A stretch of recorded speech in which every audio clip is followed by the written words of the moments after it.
Hola, ¿cómo están? Bienvenidos a una nueva edición de Emociones Invertidas, el programa en clave bursátil donde hablamos de cómo las emociones y la psicología nos afecta a los inversores, a los traders. Y hoy tenemos un programa especial, aparte de Gaby Pascuali, nos acompaña Rubén Ushua. ¿Cómo están? Hola, ¿qué ¿Cómo tal, andan? Fede? ¿Cómo estás? ¿Qué tal, Gaby? Hola, ¿Cómo va? Gracias por hola la Rubén. invitación. Gracias a vos por venir, Rubén. Bueno, Gaby, ¿le querés contar un poquito a Rubén qué estuvimos, en dónde estamos parados acá con el tema de hablar de psicología a la hora de invertir? A Rubén, muchos lo pueden conocer de clave, viene trabajando con clave bursátil desde 2020 o 2021, Rubén, dando el curso de Elliot y participando mensualmente en el Círculo del Profe. Él tiene una visión del mercado, me atrevo a decir, Rubén, por ahí influenciada por Elliot, también por análisis técnico, ¿no es cierto? Y hace un montón de años que estás trabajando de analista de mercado y de involucrado con la bolsa, ¿no es cierto? Sí, sí, totalmente. Desde el año 96 que comencé, el año 1996. Así que bueno, sí, tenemos bastantes idas y vueltas, digamos, del mercado, ¿no? O sea, buenos momentos, momento de bull market, momento de bear market. Y bueno, por ahora sobreviviendo, como quien dice, ¿no? Bueno, Gaby, no sé, te lo dejo un ratito a Rubén y después le damos por todos lados para sacarle el jugo. La cosa es que sacar valor acá de la experiencia de Rubén para que todos los que estamos mirando aprendamos un poco, de tener otra visión más de operar en el mercado y la psicología al respecto. Dale. Bueno, Rubén, como te contaba Fede, nosotros venimos hace un par de encuentros, de programas, charlando un poco de la psicología y cómo se relaciona con los mercados, principalmente a la hora de operar, las cosas que nos pueden pasar. Hablamos de distintos temas, hablamos de cómo se nos juegan las emociones, el miedo, la ansiedad, la codicia. Hablamos de la incertidumbre, porque la bolsa de valores es un lugar puntualmente donde hay mucho nivel de incertidumbre y cómo esa incertidumbre nos puede llevar a veces a tomar malas decisiones apuntalados en emociones como estas que te mencioné. También hablamos de cómo desarrollar la visión y el criterio propio a lo largo de la experiencia que nos podemos ir haciendo, si sabemos en qué lugar estamos parados en cuanto a saber si sabemos o no sabemos y si eso que sabemos o no sabemos, si lo tomamos en cuenta a la hora de operar o si no, si seguimos los consejos de otros. Hablamos de lo que es un trader, de lo que es un inversor, de si uno puede operar en tendencia, contra tendencia, en fin, hablamos de un montón de temas. Pero ahora teniéndote a vos acá y con toda esta experiencia que mencionó Fede, la primera pregunta que me gustaría hacerte referido a esto que trabajamos en un momento, que es lo de la visión y el criterio propio, ¿cómo fuiste vos desarrollándolo a lo largo de los años en tu experiencia? ¿Te costó? ¿Cómo pudiste hacer para pasar de cero a confiar en tu criterio, en tu mirada y apoyarte en eso a la hora de invertir? Bueno, en realidad, como todo, ¿no? Es un proceso, ¿verdad? Porque en definitiva, obviamente, cuando uno se inicia en el mercado, obviamente que uno tiene muchos conceptos en la cabeza, pero obviamente la práctica te la va dando la dinámica de trabajo, la dinámica obviamente operativa. El mercado te expone todo el tiempo, digamos, ¿no? Cierto, si quiero llegar, es que en todo momento uno se enfrenta a un mercado que resulta, obviamente, que como bien decías recién, es incierto y obviamente jugar con la incertidumbre muchas veces es difícil, digamos, ¿no es cierto? Yo lo que he notado a lo largo del tiempo es que una de las, porque obviamente uno tiene todas muchas herramientas y creo que, digamos, todos contamos con herramientas que nos den una referencia probabilística de qué hacer, digamos, ¿verdad? Algunos confían más que capaz que en herramientas más fundamentales, pero en lo personal, obviamente, más del lado del análisis técnico.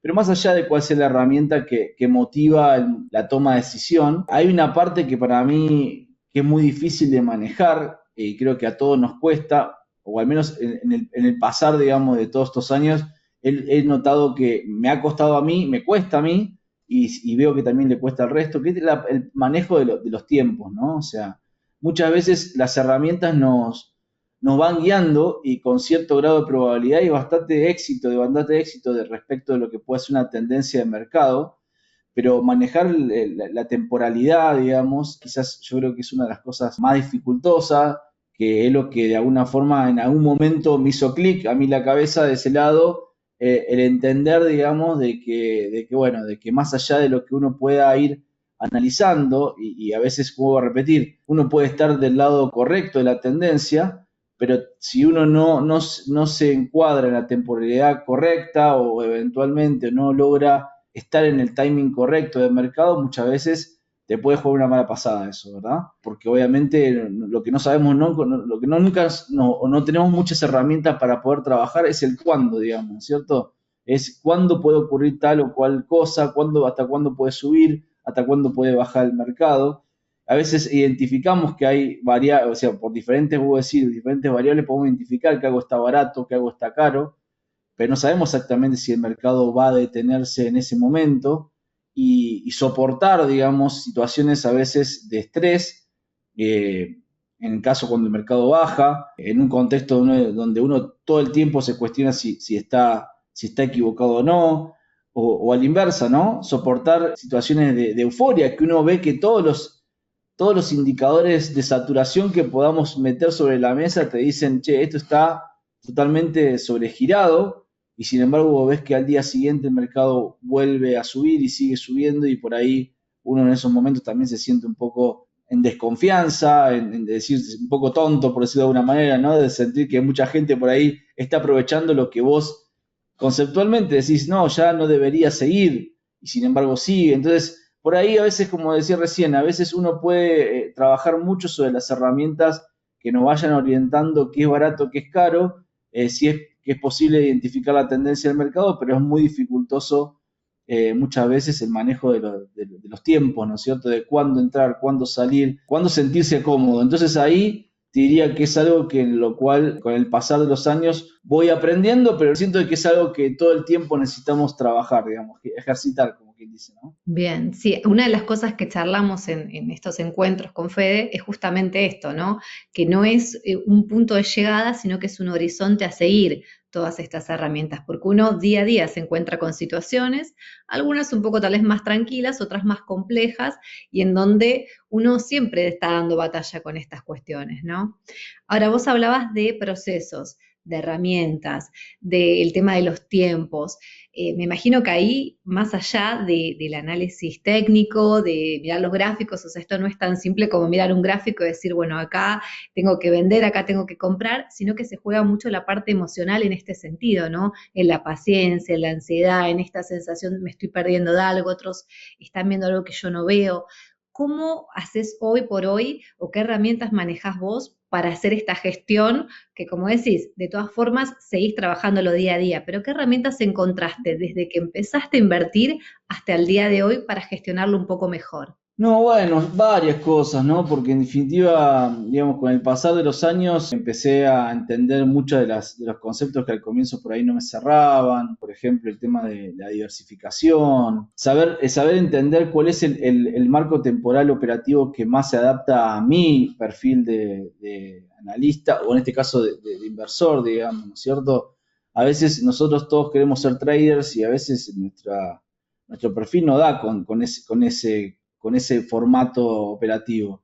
Y entonces ir investigando, se quiere ir buscando cuál era el perfil que más tranquilo me dejaba a mí, digamos, ¿no? Que en el cual yo me sentía más cómodo. Y mientras tanto uno va investigando, ¿no? Va indudablemente buscando esas cosas y bueno, se va chocando con algunas situaciones, en otra por ahí, como decía recién, el manejo de la paciencia. A mí me cuesta mucho tener posiciones muy a largo plazo, sinceramente, porque yo me dedico a esto y entonces estar frente a la pantalla y pensar a largo plazo para mí es muy dificultoso, por ejemplo, ¿no? Entonces por ahí tengo que pensar en posiciones que sean más adaptables a la dinámica de un swing, por ahí, de un comportamiento de recorrido, marcar bien un plan no sé si llamarlo de trading, yo siempre lo llamo plan de swing, porque al fin y al cabo lo que busco siempre es tratar de aprovechar la dinámica del mercado y sacarle provecho a eso. Y en ese sentido, saber ser conformista, digamos, ¿no? A menos en lo personal, ¿no? Son cosas que me han... ¿Por qué digo conformista? Bueno, porque yo sé que no voy a poder comprar en el piso y vender en el techo, ¿no? Digamos, entonces, como ya hay cosas que doy por supuesta, entonces bajo esa lógica trato de alguna manera no castigarme, no autocastigarme por decir, no, pero ¿por qué no podías haber vendido acá? Ganaste, no sé, un 5% y capaz que tenías que haberte quedado y ganabas un 15%. Y bueno, esas cosas uno va aprendiendo de que en realidad, si yo supiera lo que va a ocurrir, indudablemente sería sería mucho más sencillo. Como no sé lo que va a ocurrir, trato simplemente de adaptarme, a entender por qué corté una ganancia, por qué no soporté una pérdida algún tiempo más y cuál fue el motivo. Muchas veces me ha pasado de que terminé cerrando alguna posición con pérdida posiblemente y después el mercado terminó en el sentido que yo esperaba que finalmente ocurra, pero mientras tanto la pérdida se ejecutó. Entonces, es decir, todas esas cosas las fui entendiendo de a poco, de que bueno, que si yo no me salgo de un plan y no mantengo una disciplina, de alguna manera, bueno, me iba a costar mucho adaptarme, ¿no? Entonces trato de que ese plan se mantenga la mayor disciplina posible. A veces se hace más difícil, hay contextos que se hacen más complicados, hay contextos que de alguna manera uno puede manejar mejor, pero bueno, puedo decirte, todo lo que yo pensé en un comienzo, en mis inicios, de que era todo mucho más descontracturado la operatoria, me di cuenta que no, que cuanto más disciplinado sos, cuanto más estructurás, podés sacar un mayor beneficio, no sé si mayor rendimiento, no sé, pero por lo menos en este equilibrio de las emociones seguramente, ¿no? Porque uno, vuelvo a decirte, capaz que podemos ganar mucho más de lo que uno gana o lo que ha ganado, pero al fin y al cabo es a costo de qué, digamos, ¿no es cierto? Capaz, yo no estoy dispuesto en lo personal, no estoy dispuesto a poner todo mi estrés, todo mi, digamos, en una dinámica de decir, no, pues querer sacar algún porcentaje más, que siempre es interesante. Entonces preferí en un momento decir, no, tengo que adaptar mi operatoria a mi perfil de operador, digamos, y que esté en línea con mi actividad, que no me quite cabeza para mi actividad, digamos, ¿verdad? Que en definitiva tengo que mantener de alguna manera cierta templanza porque también tenés tus clientes que te van preguntando, que te van sugiriendo, y uno tiene que saber ser lo más objetivo posible en un contexto que es muy difícil, ¿no? Sí, tal cual. Creo que nombraste algo interesante, que es que muchas veces la gente cuando empieza a conocer algo de este mundo, aparece un poco, ¿no? Esto de la idea de que es, si se quiere, plata fácil, que es sencillo, que puedes ganar mucha plata en poco tiempo, y tal vez eso hace que uno cuando empieza a tomar riesgos en los que no toma tanta dimensión, no se toma el tiempo de evaluar, de estudiar, y bueno, a veces los golpes son durísimos. Entonces me parece interesante eso que mencionaste, como desmitificar eso y el valor de la disciplina, porque la disciplina viene atada a que vos en algún momento te sentaste a estudiar, a entender, lo seguís haciendo porque esto tiene mucho de actualidad, y después es, bueno, me apego a esto que estudié, que tiene un criterio, más allá tal vez de que intuitivamente veo la cuenta comitente en rojo o veo determinada información que me produce una cierta emoción, pero me apego a esto. Y lo otro que mencionaste es el tema de la tranquilidad, de conocer cuál es, con qué vos te sentís más cómodo. Y eso es el autoconocimiento, ¿no? Creo que a medida que uno empieza en este camino, va probando distintas cosas hasta que va encontrando como la horma de su zapato, en dónde está más cómodo, que para cada uno va a ser Bueno, distinto.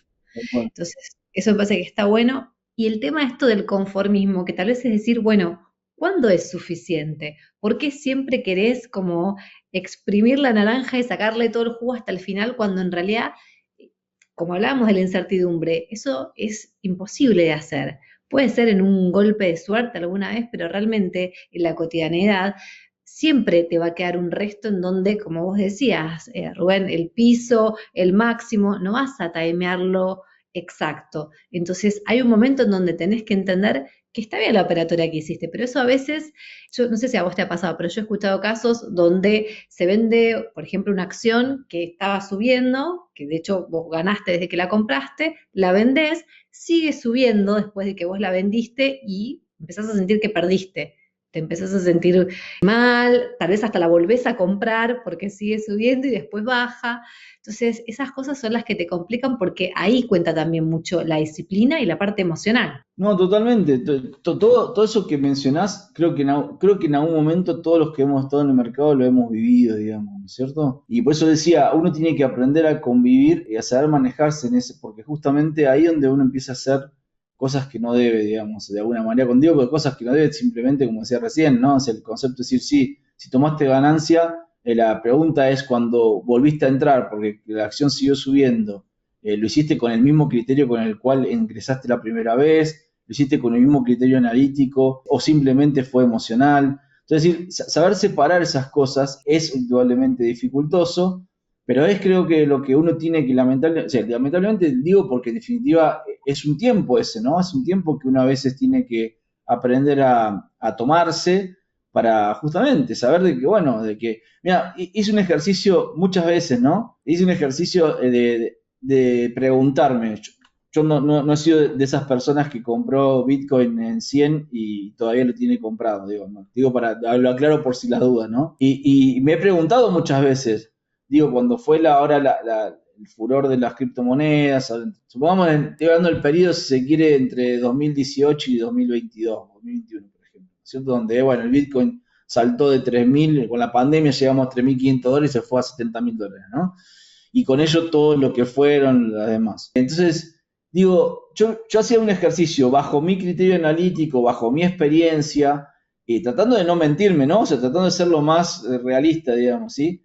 ¿Cuántas veces hubiese vendido el Bitcoin? O sea, supongamos que hubiese tenido la suerte de comprar no en 3.500, hubiese comprado en 5.000, digamos, ¿sí? ¿Realmente hubiese sostenido el activo el tiempo bajo mi forma operativa, bajo mi dinámica de trabajo? ¿Hubiese sostenido el tiempo a 70.000? Y la respuesta es, mire por donde lo mire, Gabriela, de ninguna manera. O sea, lo hubiese vendido 200.000 veces. ¿Me explico? Entonces, cuando yo llego a esa conclusión de que en realidad nunca hubiese tomado una decisión esa característica, de alguna manera digo, bueno, o sea, o cambio el criterio, cosas que no creo porque me llevó hasta acá, de alguna manera, o es difícil cambiar el criterio, o entiendo, cuando hablaba yo de conformismo, o entiendo de que en realidad ese tipo de trade nunca lo voy a hacer porque no forma parte de mi esencia, digamos, operativa. ¿Me explico? Entonces, mi esencia operativa es sacar provecho en contextos tendenciales, en contextos de dinámica de mercado, pero sé que no voy a sacar el 100% del provecho. Pude haber vuelto 200.000 veces más a entrar y volver a salir dentro de esa dinámica tendencial, posiblemente,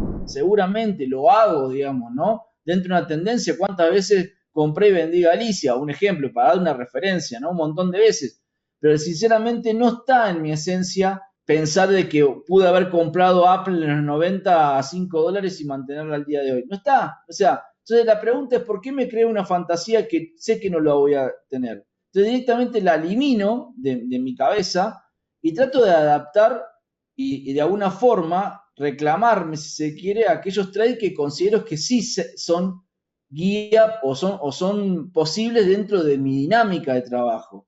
Y por eso a veces a mí me enoja, no sé si sería la palabra enojar, pero me molesta, si se quiere, digamos, muchas veces cuando vienen las famosas, o esos libros, o muchas veces se ven en las redes sociales, gané tanta plata porque hice tal cosa, tal otra. Y yo digo, es muchas veces vender fantasías, digamos, ¿no es cierto? O sea, cómo hizo el gran trade, no sé, la misma película digamos, que es así, la gran apuesta, digamos, ¿no es cierto? Es decir, a veces digo, son libros que ocurren una vez cada tanto, no digo que no vayan a ser realistas, lo que digo yo es, yo no puedo tomar esa fantasía para mi toma de decisión, porque difícilmente eso se da una vez cada muchas situaciones, ¿no es cierto? Y en la experiencia que yo he tenido para con clientes, alumnos o lo que sea, en el pasar de tantos años en el mercado, me di cuenta que es el común denominador el que no logra ese tipo de cosas, digamos. Entonces, la pregunta es, bueno, uno busca siempre el trade maravilla, ¿no? La realidad es que es difícil conseguirlo, es difícil sostenerlo. Entonces, la realidad yo trato de crearme las menos fantasías posibles y de ahí salió mi concepto de ser conformista, y lo que digo de conformismo tiene que ver no con la rentabilidad lograda, sino con qué rentabilidad pude obtener en mis condiciones operativas, bajo mi criterio operativo, bajo mi formato, digamos, ¿no es cierto? Entonces, ahí es donde yo me mido y lo que trato de alguna manera también de reflejar al resto, ¿no? Que aquellos al menos que me escuchan.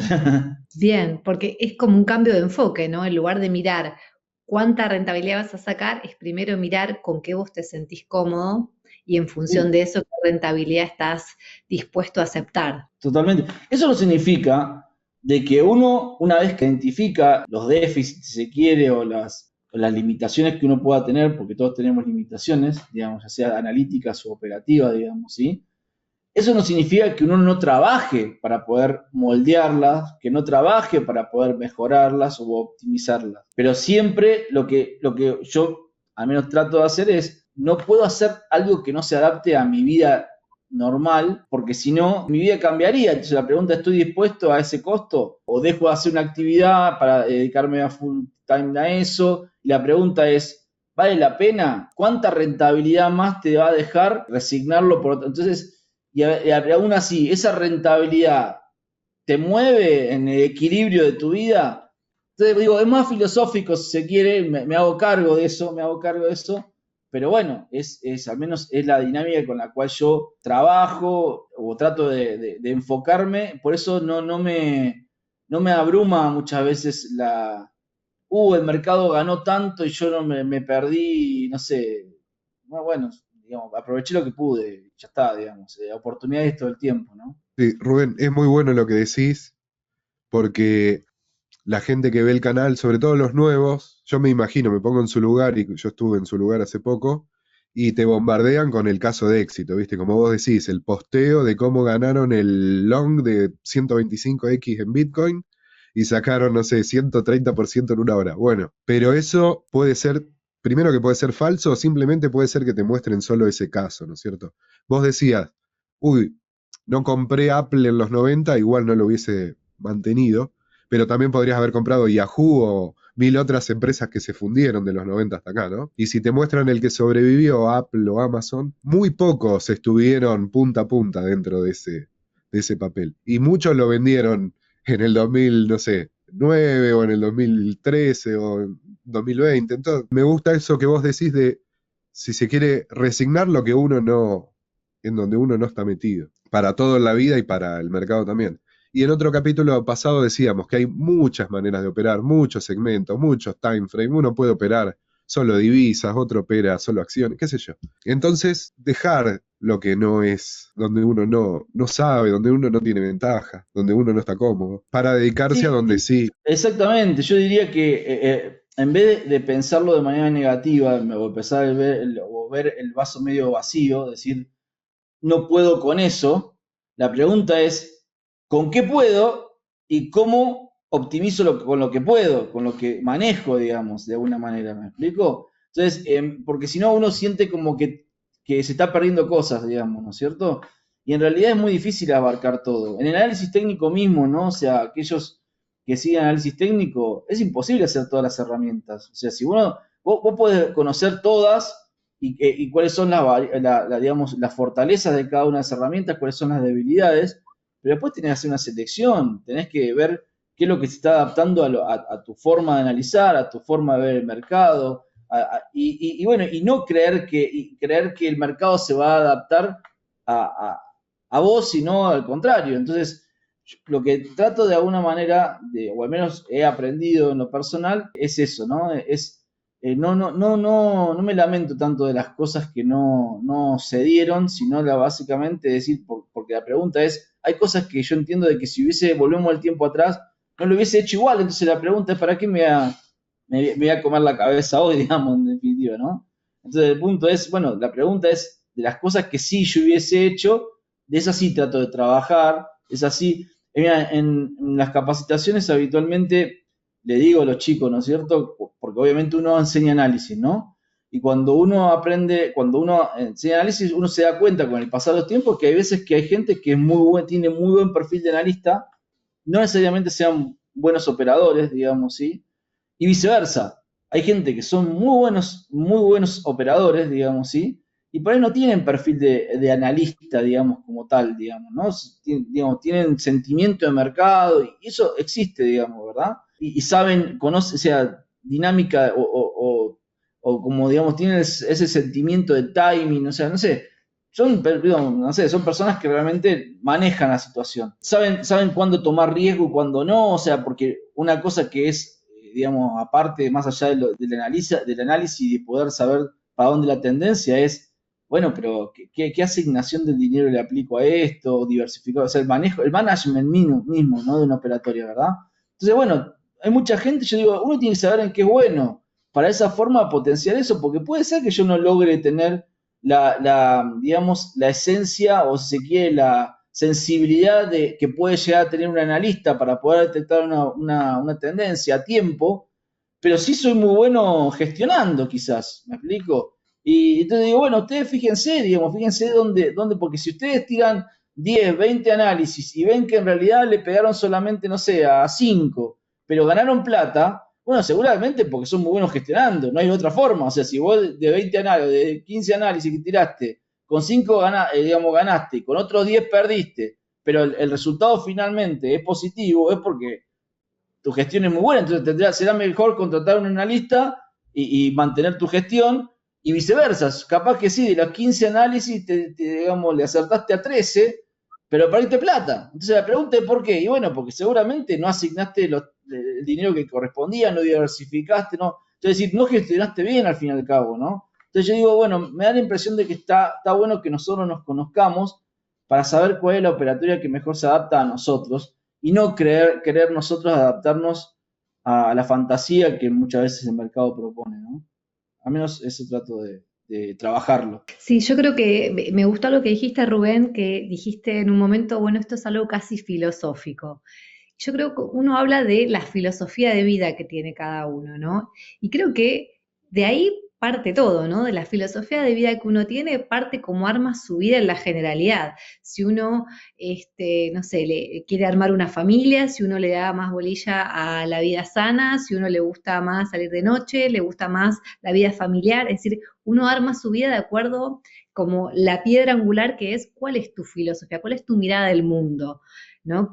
¿Cómo te gustaría vivirla? Y creo que, por eso me gustó cómo lo dijiste, porque creo que en el mundo de la bolsa de valores pasa algo parecido, que es, bueno, acá tal vez no está tan claro, porque tal vez la tomaste de adulto y te empezás a conocer mientras vas operando, mientras te podés equivocar 1000 veces, pero ahí, en ese camino, tal vez vas definiendo, como lo fuiste definiendo a lo largo de tu vida hasta llegar a la adultez, ¿cuál es tu filosofía? ¿Con qué te sentís cómodo? ¿A dónde querés apuntar? ¿Cuándo va a ser suficiente? ¿Qué vas a estar mirando? Ese caso aislado de éxito en donde, mira, hay un libro de Morgan Housel que se llama La psicología del dinero, que habla un poco de esto que vos mencionás, de esos casos como así explosivos que tal vez son conocidos por todos, de cómo, no sé, surgió Google y que la querían vender por 2 mangos en un momento y al final no pudieron y se la quedaron. Pero hay un componente de suerte, menciona él también en algunas de estas cosas, porque son casos aislados y muy rimbombantes, pero en la realidad y en el día a día lo que nos pasa a nosotros tiene que ver con evaluar patrones más que casos aislados, ¿no? Y eso tiene que ver con estudiar, tiene que ver con ver muchos otros factores y no un caso aislado, como vos decías, que también es un poco lo que te venden, esa persona que te vende que ganó no sé cuánta plata en poco tiempo en una operación. Bueno, pero ¿y siguió operando y le fue así de bien en todas o fue una aislada casi de casualidad? Entonces me Exacto. parece que esto de la plata fácil o de comprar lo que sale en los medios, en las redes, hoy por hoy está muy público todo el acceso a la información y cualquiera puede publicar cualquier cosa. Entonces, de ahí viene también esto que hablábamos con Fede la otra vez, el criterio propio, de, bueno, pero a eso poner el filtro de tu perspectiva, de tu criterio, de tu pensamiento, ¿no? Pero me pareció muy interesante esto de plantearlo como una filosofía a la hora de operar, si lo querés. Sí, sí, que eso no significa, que eso no significa de que uno no tiene, como bien mencionaste, que lo que dijiste recién, que uno tiene que prepararse, digamos, ¿no es cierto? Porque todo lo que es conceptual, todo lo que uno aprende, digamos, claramente, bueno, va armando ese esquema, digamos, de lo que uno conoce, digamos, ¿no es cierto? Entonces, pero digo porque por ahí no quiero subestimar el trabajo de un operador o de un trader, porque hay mucho estudio atrás, hay mucho, digamos, dedicación, digamos, muchas veces, digamos, ¿no es cierto? Entonces, no quiero tomarlo como algo, como una situación de subestimarlo, sino todo lo contrario. Lo que digo yo es, dado que todas estas cosas que nosotros vamos aprendiendo con el pasar, que nos enseñaron en la universidad, que nos enseñó la vida misma, digamos, las experiencias, digamos, ¿no es cierto? Nos sirvan como justamente como armas para poder ir forjando esa filosofía de la cual estamos mencionando, ¿no? finalmente, una vez que uno, es como tener el abanico y decir, bueno, una vez que tengo el abanico de alternativas, uno selecciona, digamos, ¿no es cierto? E idealiza, pero sin fantasía. Yo lo que trato de evitar es que nos creemos fantasías, que toda esa idealización sirva como motor, digamos, ¿sí? Como motivación para poder ir forjando nuestro formato, digamos, pero o al menos lo que sugiero yo es no fantaseemos demasiado porque eso nos puede llegar a cometer errores, digamos, a salirnos un poco de nuestro eje muchas veces.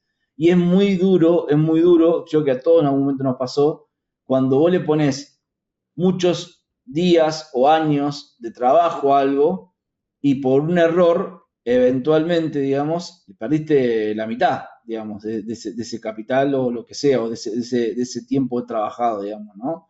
Lo he visto muchas veces y gente que tiene años en el mercado, hemos visto pasar mucha gente en el mercado que se veían como muy exitosos, que se veían como muy prudentes, que se veían como muy, digamos, si se quiere, profesionales, y que de la noche a la mañana, de repente, ¿qué pasó? Digamos, ¿no es cierto? Entonces decir, bueno, entonces yo creo que a veces uno lucha también contra eso, de saber de que, bueno, de que en realidad esto es día a día, que el mercado nada está solucionado, como dijiste al comienzo, todo es incertidumbre, tenemos que aprender a trabajar sobre la incertidumbre, no dejar nada al azar, aunque el azar existe también, como muy bien mencionaste, pero de alguna manera tratar de reducirlo al máximo, ¿no? Y saber de que cuando me equivoco, como ustedes mencionaron al principio, si yo tengo un criterio de trabajo, al fin y al cabo, seguramente voy a conocer dónde me equivoqué, digamos, porque justamente mantuve un criterio. O sea, entonces es más fácil determinar dónde me equivoqué. Si yo no tengo criterio, voy a estar todo el tiempo tratando de detectar dónde puede estar el error mío, justamente, y creo que ese es un problema, ¿verdad? Es muy difícil y eso puede costar dinero, digamos. Dinero y salud también, ¿no? Porque no. Tal cual. Excelente ejemplo de esto que hemos venido hablando todos estos capítulos, viste un poco en el aire tal vez, y ahora vos con tu experiencia propia, más o menos creo que lo vas reafirmando y mostrando esto, ¿no? Que uno siempre va a haber un aprendizaje y uno no se puede relajar del todo nunca, ni cuando le va bien, ¿no? Hay que ir siempre medio como considerando que el mercado es capaz de cualquier cosa, que en 2 días se te puede dar vuelta y cambiar totalmente. No, y sabemos en esto, Fede, que digamos, acá lo más difícil es sostenerse en el tiempo, ¿no? O sea, básicamente, ¿verdad? Puedo decirte, en Argentina, yo comencé en el mercado en el año 96, como le decía, y perdón que sea autorreferencial, pero quiero simplemente contarle mi experiencia nada más, ¿no? Y he visto pasar mucha gente en el mercado, digamos, que después se terminó dedicando por diferentes circunstancias, ¿no? A otras cosas totalmente distintas, porque el mercado le ganó, porque le ganó la cabeza, porque le ganó el estrés, porque lo que sea, digamos, ¿no es cierto? De manera forzada o por decisión, digamos, ¿no? Pero lo que digo es, al fin y al cabo, entonces la pregunta es, bueno, eso te demuestra gente que estaba bien formada, estamos hablando de gente, entonces, esto te demuestra de que, bueno, que acá es un tema de donde el manejo de las emociones es muy importante, pero yo creo que tiene que ver con que más que pensarlo en las emociones, el manejo de las emociones, yo trato de pensar qué puedo controlar yo, digamos, ¿me explico? Y trato de adaptar mi tarea a lo que yo controlo. Lo que no controlo no lo puedo, entonces prefiero dejarlo ir, digamos, ¿me explico? Lo libero, como quien dice, ¿no? Entonces, eso me ha ayudado. No te voy a decir que hay momentos donde estoy en una posición y me siento incómodo en esa posición muchas veces, pero bueno, trato de mantener, como decían ustedes, un criterio y sé que de alguna manera es lo que te da consistencia en el tiempo, digamos, ¿no es cierto? Después hay veces que la pregunta es, che, ¿te perdiste oportunidades? 10.000 oportunidades, 10.000 oportunidades. Y seguramente me voy a seguir perdiendo oportunidades, pero bueno, trato de no mirarlo de esa perspectiva como algo negativo. La pregunta es, de todas las oportunidades que tuviste, ¿cuáles son las que aprovechaste? Y si le sacaste jugo en relación a lo que vos justamente se adapta a vos, digamos, ¿verdad? Y ahí es donde yo trato de trabajar. Eso sería, o sea, por eso hablaba de conformismo, digamos, ¿no? Bueno, dimos un mensaje acá de poco hype y poca fantasía, ¿no, Gaby? Hoy corten la Sí, fantasía y pónganse a laburar, básicamente. Perdón, le pinché el No, globo a no, varios, pero bueno. pero venimos haciendo eso porque sabemos que esta industria es muy de atraer con la fantasía y justamente en otro capítulo decíamos que caer en eso te lleva a ser carne de cañón, porque el mercado, quienes están alrededor del mercado, se van a aprovechar de esa fantasía y se la va a cobrar. Entonces requiere eso, ¿viste? Te da una sobriedad a los golpes o escuchando, así que a veces hay que recibir los golpes para aprender, ¿viste? Pero el que pueda escucharlo Sí, a yo estoy de Rubén, acuerdo con eso, ¿eh? Yo estoy de acuerdo que a veces, o sea, yo soy de la parte que hay que también, digamos, de la idea de que no hay que solamente ser conservador desde el punto de vista de decir, yo estoy de acuerdo de salir a jugar al partido, a eso quiero llegar, ¿me explico? Y saber de que los golpes se pueden llegar a recibir. Lo que yo digo es, che, menguemos el golpe, ¿viste? Que no nos estamos de cueste, acuerdo. digamos, ¿no? Años de La estudio, vida. años de trabajo, años de dedicación, digamos, tiempo de familia, tiempo con amigos, o sea, que tratemos de bajarle un poco que el golpe sabemos que en algún momento viene, juguemos contra ese riesgo, pero el punto es, midámoslo a los efectos de que no nos impacte y que podamos rápidamente reordenarnos, como quien dice, ¿verdad? Buenísimo. Si les parece, vamos redondeando por acá. Estaría bueno pasarle la invitación a todos los que están mirando del curso que das en clave, Rubén, de Introducción al modelo de ondas de Elliot. Tenemos otro video donde explicamos de qué se trata, pero básicamente es una manera de entender el mercado, que lo que tiene por ahí en común con lo que venimos hablando es que también analiza la psicología, por ahí, si me permitís decirlo esto, Rubén, no tanto la psicología del operador, sino la psicología de la masa o del general del público que participa en la bolsa. Y entonces me parece que es una herramienta muy completa. Yo la incorporé, me llevó un tiempo, esto también no es mágica esta herramienta. Mirá, con las correcciones creo que no terminé todavía, Rubén, de todas las que vos enseñaste, no las manejo todas y hago lo mismo que haces vos. Cuando no la entiendo, ese gráfico por ahí lo dejo a un costado, que se desarrolle, que sea algo más visible y cuando lo entienda recién me sumo a operar ahí. Bueno, lo que voy es que es una manera para mí muy completa de entender el mercado, pero que requiere trabajo, ¿no? Requiere sentarse y también estar horas con el mercado, ver las correcciones. A mí lo que más me cuesta son las correcciones. Bueno, pero eso que Seguir. estás mencionando forma parte de la templanza que vamos adquiriendo, digamos, ¿no? Digo, o sea, una de las cosas que nosotros tenemos que lograr es eso, no, que el mercado no nos avasalle y poder tener la templanza de decir, no, esto está poco claro, prefiero dejarlo un tiempo, ver que se acomode y luego volver. A veces nos empecinamos con ciertos activos que creemos que sí o sí hay que sacarle, y hay tantos activos financieros para Sí. poder. Hay veces que hay setup de Elliot muy claros, ¿viste? O que hasta coinciden con el de análisis técnico. No sé, ves un hombro cabeza a hombro y también ves adentro del movimiento que te da que va a haber una onda C o que es falso. Bueno, y te permite entonces tener como un microscopio ahí de la estructura del Está bueno. mercado, que para mí es buenísimo. Yo estoy muy contento de haber hecho ese curso ya hace 3 o 4 años y todavía me queda para considerarme experto en No, Elliot, no bueno, sé. bueno, gracias obviamente a Clave por siempre por la invitación, que siempre todos los años hacemos al menos uno o dos tratamos de hacer, para que se sumen, obviamente. La idea es tratar de tener más herramientas de análisis. Yo creo que sí, Elliot a mí me ha atrapado de un comienzo digamos, Elliot, porque por este tema de justamente de ver cómo se repiten patrones digamos, emocionales en el mercado que se terminan traduciendo en la lectura de una gráfica, ¿no? Entonces eso me apasionó de chico, de que lo reconocí, de que lo aprendí, y bueno, creo que también un poco también esta filosofía de la cual hablábamos recién con Gaby se va forjando a partir de, bueno, también las herramientas que conocemos y las cuales adoptamos, ¿verdad? Y Helio fue una guía muy importante para mí también, ¿no? Bueno, Así que bueno. muchísimas gracias a los dos.